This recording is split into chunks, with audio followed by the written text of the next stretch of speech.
Welcome to another episode of Seeds of Tomorrow. Today we have with us Nathan Wajsman. He is the Chief Economist of the European Intellectual Property Office, or EUIPO, and he leads a team that conducts essential economic research on the role of intellectual property, IP, in the European economy and studies the impact of IP rights infringement, shedding light on its economic consequences.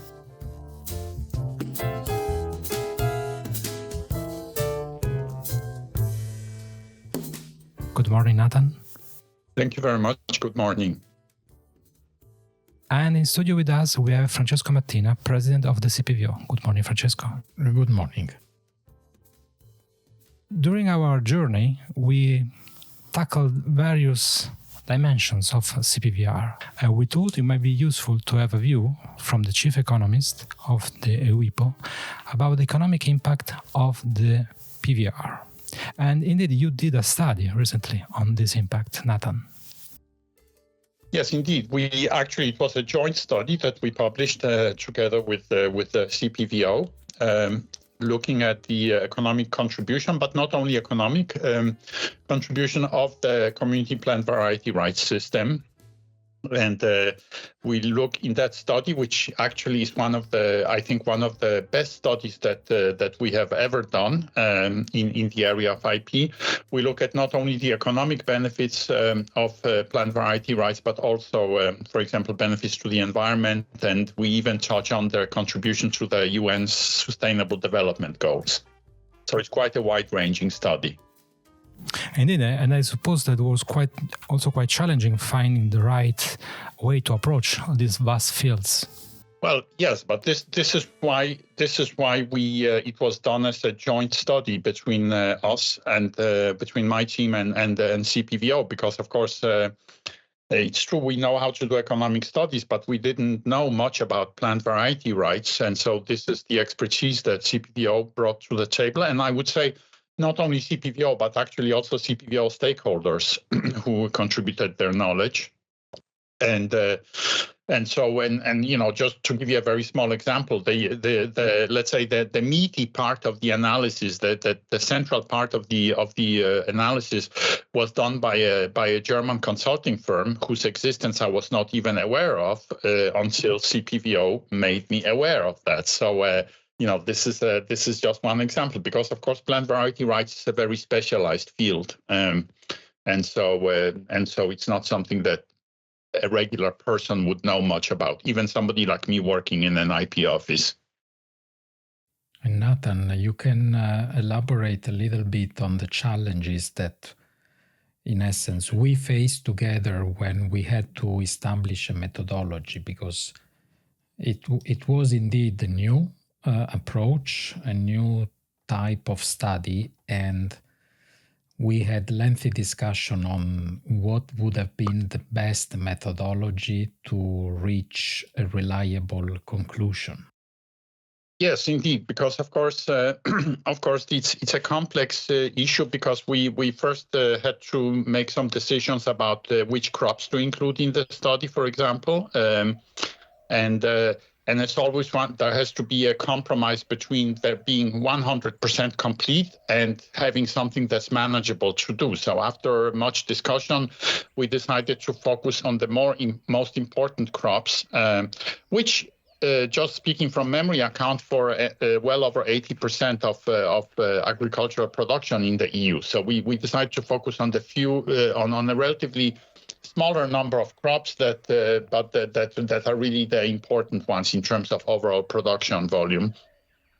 In addition to that, of course, one of the key elements of the study is you have to estimate resource use in agriculture. You have to estimate output in agriculture. Now, output statistics are more readily available from Eurostat and other sources, but when it comes to resource use, it is more complex.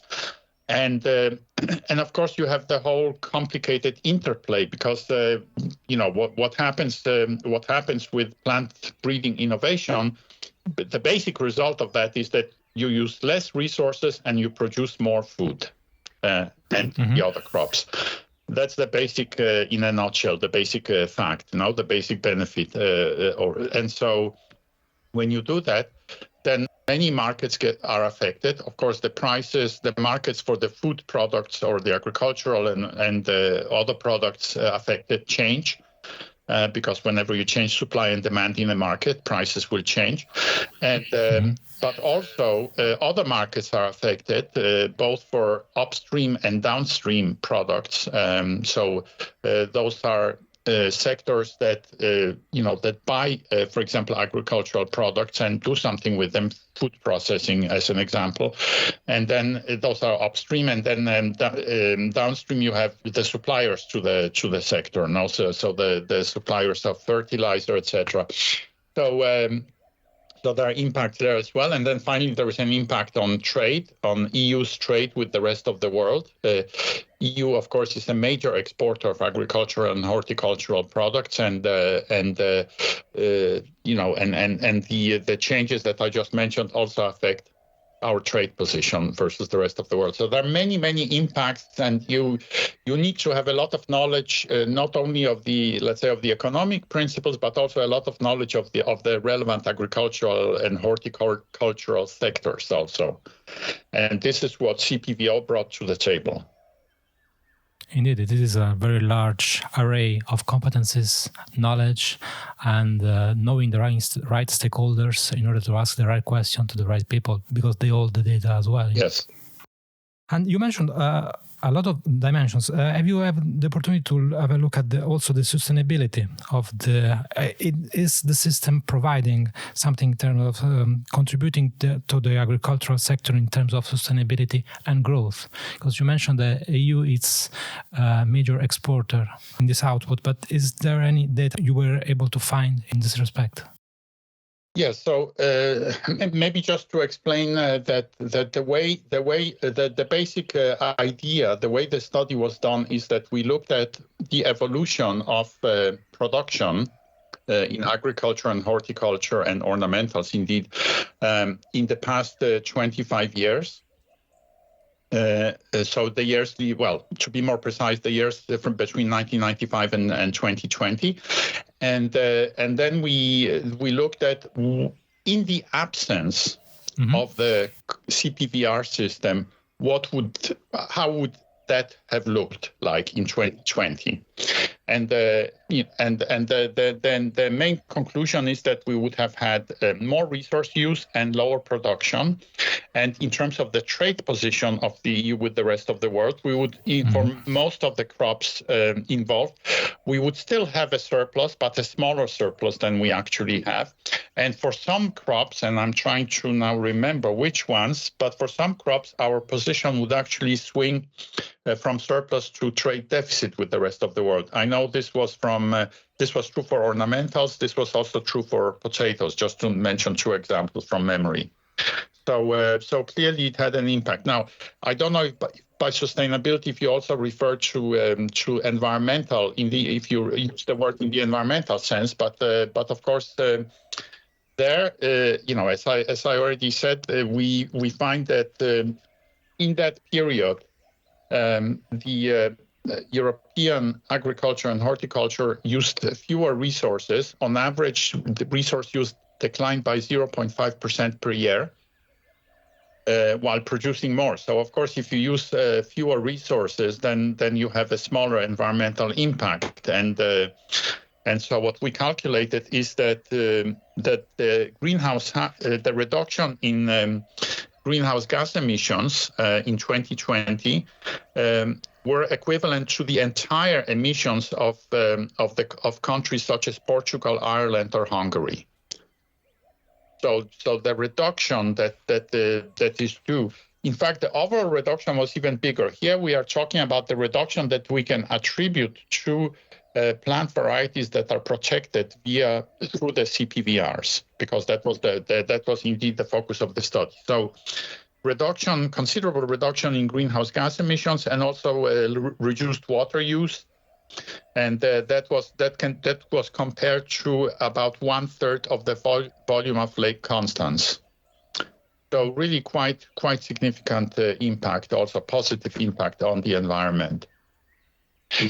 And I think maybe when you mention sustainability, there is of course another angle which we don't cover explicitly in the study, but it is part of the picture. We all know that we of course want to reduce greenhouse gas emissions because of the climate change problem. But the climate change problem is already here. I mean, I live in Spain. We have had this year in 2023, the olive harvest was a disaster because of the heat and the lack of water and so on. And so that will, of course, happen more and more. Even if we meet all the goals in reduction as societies, the climate will change for at least some decades. And so we need this innovation in plant breeding to be able to continue to have agriculture and horticulture in Europe and elsewhere in the world, for that matter. So that's another sustainability contribution. Let's say that plant breeding innovation, some of which is protected by CPVRs, make. Another angle, Nathan, that you try to measure in the study is the relation between innovation and protection of this innovation and competitiveness of farmers and growers in the EU. So with an eye to international trade market, you have already given some insight on the trade, and we know that this is an international worldwide trade. And what can you say on the competitiveness and contribution of the system to the competitiveness of European farmers and growers? So as we said, the trade surplus that exists in most crops would be smaller if we did not have this protection. I can try to find the exact numbers, but the bottom line is that it helps European farmers and growers to be more competitive in the international markets, to have this innovation. So that's clearly one positive effect. We can also look at the more pure economic effects for which we do have the figures at hand. So, for example, in terms of we can talk about positive impacts for both the breeders and the growers, right? Because the breeders, of course, are a sector, one of the economic sectors. And what we find in the study is that the annual turnover among the breeders who register community plant variety rights at the CPVO is 35 billion euros per year. And they employ 70,000 people in the European Union. And it is important here to say that we took quite a conservative approach here, because we know that there are some companies that may register CPVRs, but the plant breeding is only a small part of their business. So we excluded those companies from the calculation. We really only included companies where the main business of the company is plant breeding. So it's quite a conservative estimate. And then on the grower side or the farmer side, there is, of course, the contribution to GDP, which we estimate at 13 billion euros per year, resulting from the innovations protected by CPVRs. And that corresponds to 90,000 jobs, additional jobs created in the agricultural sector in the EU. But if we also take into account the indirect effects in the upstream and downstream sectors, then this is doubled by a factor of 10, so that we're talking about a complete total impact of 900,000 jobs. Nathan, you have done also other studies, such as the impact of IP rights in highly intensive IP industries. And do you find a correlation between those studies and this study in terms of result? Well, there is a correlation in the sense that yes, CPVRs, just like other IP rights, make a positive contribution to the economy of the EU. So in that sense, it's aligned. From on a purely absolute level, the contribution of CPVRs is smaller than the contribution of, for example, trademarks or patents.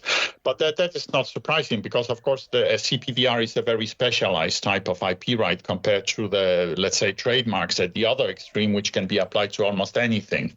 So that's not surprising. But I think also it's so when comparing the absolute figures, the plant variety rights look like a quote unquote small IP right, but I think it's also important always to keep in mind that of things we talked about before and to think about what is it that we are protecting here. We're protecting innovation in plant breeding, which is a necessity. I mean, we have to eat. So this is so for me, the importance of plant variety rights goes beyond the pure economic figures, even though they are important too, of course. But I think it goes beyond that because of the role in, the role of the food system is so fundamental. And then you mentioned the fact that even if it's a smaller sector, there is a high degree of specialization. And this is also something that came out of the study where we discovered that the majority of investment comes from SMEs. Yes, that was for me personally, that was a very, very big eye opener because of course, again, until we did this study, I was a layman when it comes to plant variety rights. I did not know that much about them, and I think, like most people, I had the expectation that it was mainly big companies, the big well-known German American firms that were engaged in this. And so when we actually did the study and looked at who was filing CPVRs, then we found that 93% of the companies, the breeders that register CPVRs are SMEs, and that SMEs between them own 60% of all the CPVRs in force. So the majority of CPVRs are in fact owned by small and medium-sized companies, which was a real eye-opener for me. And really one of the standout results of this study. So this confirms in a way the trend of the EU member state where SMEs are the backbone of our economy. And also in this field, we find a lot of small and family-run business where they have accumulated in a way a lot of experience and specialization in crops, in niches, where it's important that they continue investing, also taking into consideration that in this sector we have registered the highest percentage of investment of revenues in R&D, more than in other industries. Even we know from empirical data that there is an average of investment of 15 up to 20%, even 22% of the annual turnover in research, and that this research is mainly coming from the private sector. And a small sector on top of that, because it is quite astonishing that this huge amount of R&D is borne by SMEs. Yeah. Actually, I forgot before when we were comparing the economic impact of plant variety rights with the other IP rights. One thing that I also meant to mention that I forgot is that when I look at the nature of the plant variety right, it seems to me that all IP rights have to strike a balance between, on the one hand, protecting the innovation or creativity of the inventors or the creators so that they can earn a return on their investment, and on the other, making the fruit of that innovation available to the public, so to speak, right? So that further innovation. This is why when you file a patent, for example, part of the deal is that you have to make the technology public, right? The patent is made public so that other people can invent based on that. And of course, and to me, it seems, again, I'm not a lawyer, I'm an economist, but it seems to me that plant variety rights make a particularly good balance, strike particularly good balance between these interests of the creators or the inventors, so i.e. the breeders in this case, and the society, the benefit to society. What do I mean by that? There is the flexibility that we have through the farmer's exemption, for example, right? That the farmer, and especially small farmers, are allowed to reuse the seeds that they have grown. And also the breeder exemption. Exactly. Yes. Yes. Exactly. That really provides a. So it seems to me that the way that this IP right is structured really provides a nice incentive for innovation, and but at the same time also benefits the public. So I really think it strikes the balance very well. And maybe you remember when we analyzed the data, we have seen in any case that there is a rather significant proportion of varieties, especially those that goes into the so-called registration system, meaning agriculture and vegetable that enter the so-called common catalog, you remember. And we saw that there is a good part, a good chunk of these varieties that are not protected by the IP right system for plants, so the PVR system. So I'm saying that because if it is true that the majority of breeders are SMEs, there is also the other side of the coin, and maybe you can tell us something according to your experience, because as we all know, there is a lot to do to get SMEs closer to IP right culture. So to really invest more in IP. Yeah, What this is a very because yeah. Yeah, that's a very good point indeed, because we know from all the studies we have done, we know that we know two things. We know that the SMEs that make use of the IP system, and here now I'm talking about all IP rights, that they perform better economically. You know, they grow faster, they hire more people, so they create more of what we want in Europe: jobs and growth, So we know that, but on the other hand, we also know that only a small fraction of EU SMEs make use of the IP system. And I'm sure this is true for plant variety rights, just as it's true for other IP rights, that many of the SMEs that produce innovation in plant breeding do not protect that innovation.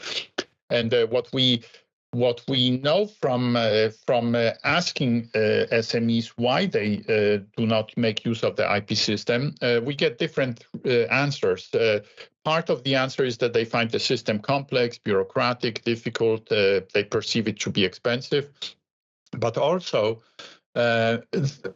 some of them have said to us, look, I can file a trademark or a patent or a registered design or a plant variety rights, but if somebody infringes it, I can't afford to enforce it anyway, because it's expensive. If I have to take somebody to court, I can't afford that. So as IP officers, what we have to do is to try to make the system more accessible to SMEs. And as Francesco knows, we, of course, have the SME program that we are doing in cooperation, and also in cooperation with the European Commission, where we essentially subsidize SMEs in when they file for their IP rights, right? In effect they can apply for what we call it a voucher, but in effect what it is, it's a reduced fee that they have to pay. So we try to make it easier to apply in that way, and then further downstream, we of course also have to try to assist them when we can in enforcing their IP rights, because of course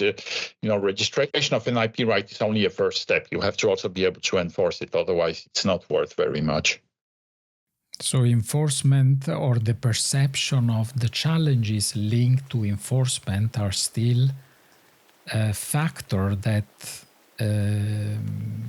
brings SME far from protecting their IP asset. Yes.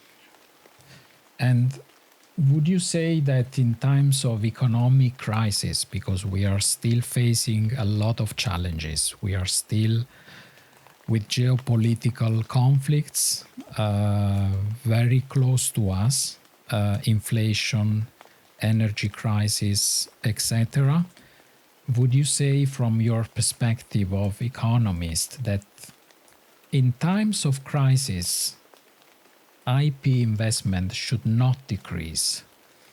Yes. And because I have the impression that companies, if they have to cut, they may start cutting their IP. Yes, among other things. Sure, that is of course. Do you have an opinion on that? Yes, I mean, this is very true, as you say. I mean, for some companies, it is tempting to do that, to cut investment in IP and in other things that may not bring an immediate return, because of course the return on IP investment is not immediate, right? It's something that takes a bit of time, but it is important to maintain it, and especially in times of crisis, yes, because at some point the crisis will be over, and then you need to have your new products and services. Now I'm speaking more generally, but this applies also to plant variety rice. So yes, indeed, it's quite short-sighted to do that. It's tempting for some companies to do that, but it is really a short-sighted policy. Okay, and the SME Fund, you mentioned already the SME Fund. So yes, indeed, we try to promote it as much as we can, and we are rather successful this year with more resources from the European Commission, also for breeding companies in the EU. And what is your, do you know if in the EUIPO for trademarks, I guess you finished the program. I mean, I don't know if you have some latest statistics on it. Well, I know that as far as I know, the program is still running for trademarks and designs, but it has been put on pause for patents because it was so successful that they have put it on hold for the time being. I stress put on hold, not cancelled. So it's simply good to be able to catch up with the backlog, I think. So yeah, it is quite successful, and and the key thing for us, what we're seeing is that many of the SMEs that make use of this SME fund are SMEs that have not filed any IP rights before. So really, we are we're getting a significant proportion of first-time filers. Which is always important, because whenever you have this kind of program, what you want to avoid, so to speak, is to have companies that would have filed the IP right anyway, making use of the program, right? Because if they were going to file anyway, then they don't need the subsidy. The idea is to try to reach out to the companies that have not made use of the IP system before. So we're quite happy to see that. Yeah, this is very important, and eventually to make it stable, and it is not just one shot and then next year they abandon, and maybe this can trigger an education process by way they are able to put a value on their IP right in terms of business. Indeed. So I think part of it is this concrete support, and other part is simply to continue to reach out, to educate, to publish studies. I mean, that's my little contribution, of course, but not just to publish studies, but to actually make use of the results to spread the knowledge, and to make people and companies aware of the benefit of protecting their IP. You mentioned before the misconception that enforcing is something that it is not at the level of a small holder, an SME. Right. It's too complex, it's too costly, it's too uncertain, the result of a litigation, etc. Did you quantify in other IP areas the economics of infringement? So how much does it cost infringement, and how much revenue generate in other areas? Because Yeah. I know that you have conducted this kind of studies in other sector of IP. Yes, we have. So, for example, yes, I can give the example of trademark infringement. There we have done a series of studies together with the OECD, and we estimate, and specifically what we do together with the OECD is to look at the international trade in counterfeit goods. So these are goods that infringe trademarks typically, can be designs as well, but it's mostly trademarks. And that volume is huge. If we look at it from an European Union point of view, then imports into the EU of fakes from third countries amount to 120 billion euros a year, or 5.8% of total EU imports. So it's something that is really on a large scale. And yes, this is of course not SME specific, but still, if we want to zero in on the small and medium-sized companies, then we did another study with the OECD where we looked at what happens to SMEs whose IP rights are infringed. So basically, we took a sample of SMEs who reported having had their IP rights infringed, and then we looked at what happened with their survival rates, in fact, in subsequent years. And what we found is that SMEs whose IP rights had been infringed had a significantly lower chance of surviving the subsequent 5 years after the infringement. So the impact can be actually quite dramatic. Would you say that we could think of a follow-up study for plant variety rights to quantify the economic impact of the infringement, so the damage to the whole sector and therefore to the competitiveness of the EU? Because at the end of the day, if we weaken the sector, also the competitiveness of our innovators will lose. Yes, I think indeed that for me, one could of course study infringement also and the impact of infringement of plant variety rights. The difficult part, as always with this kind of studies, to get the data to work with. So with the OECD studies I mentioned before, they're based on data from customs detentions that we have. So data would be an issue, but I think also it's plant variety rights are have such a positive impact. I think it's really more interesting in a way to study, like you just mentioned, competitiveness of the EU. So what kind, to maybe look more in detail at the positive contribution that CPVRs or PVRs make to the European economy. Both are important, of course. Nathan, I was thinking, you just mentioned it. The economic importance and the public. Do you think that in the public eye there is enough of PVR, or better said? No.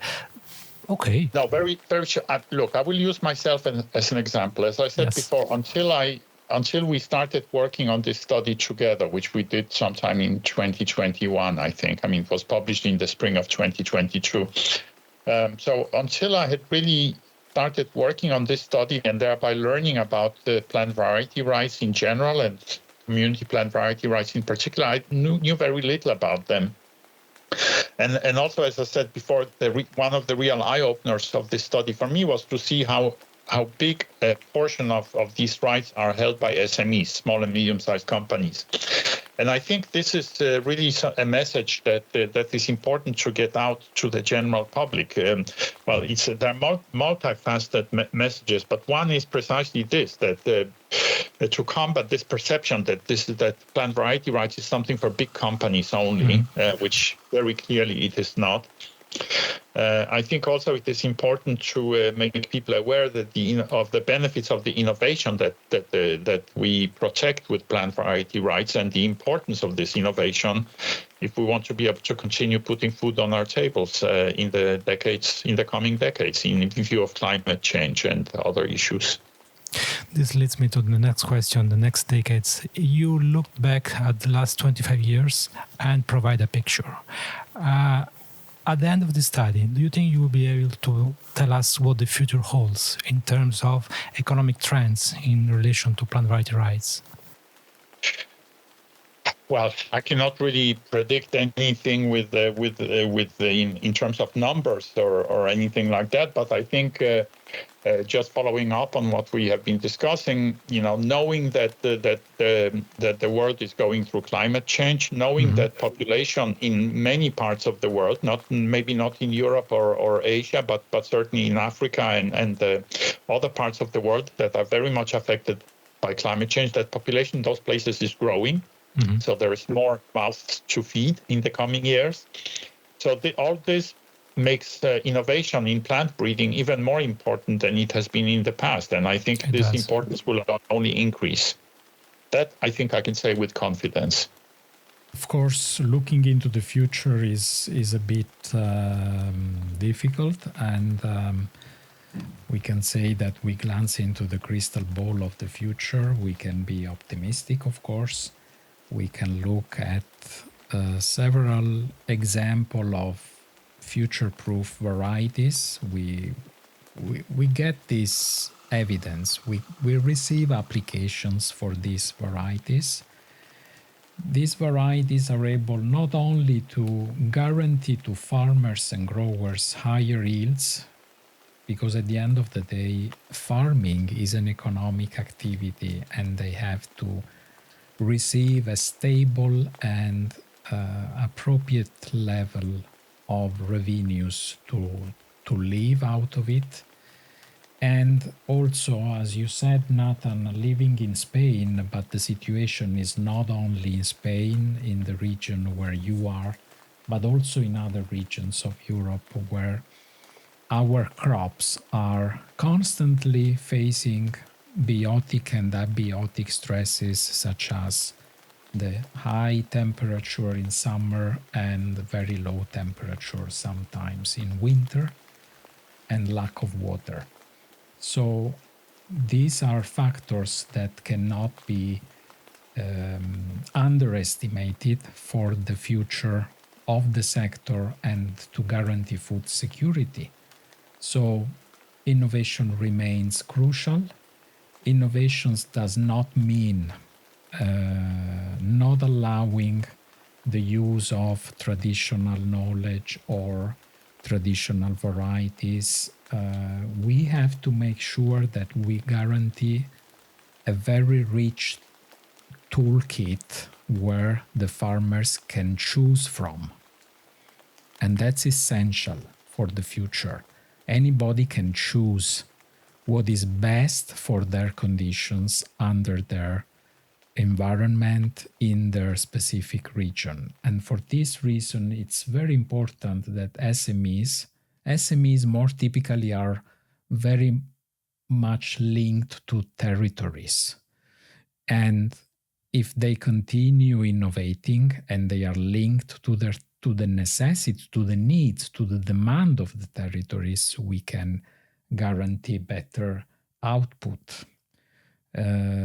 Just to give you an example, recently we went to the south of Italy, to a region which is very known for the production of table grapes, Puglia, and we learned of, for example, public-private partnership in making available to local producers adapted varieties, which would be also more beneficial for the local production and also exports to other regions. So you see, we see more and more of these, let's say, cases where breeders can partner with local producers. I saw also another example like this in not far from Alicante, in Murcia, really close to your place, where the necessity of putting together the research, which often is guaranteed by a public research institute, and a community of local producers who are willing to invest and to put money to foster the creation of new varieties that are fit for their environment. in doing this work with CPVO, I've become a big fan of plant variety rights, and I continue to read about them and to follow them. For example, the recent proposals on new genomic techniques that are in the works and so on. So for me personally, this has been a very, very gratifying experience to work together with CPVO on this study. Thank you. The same here.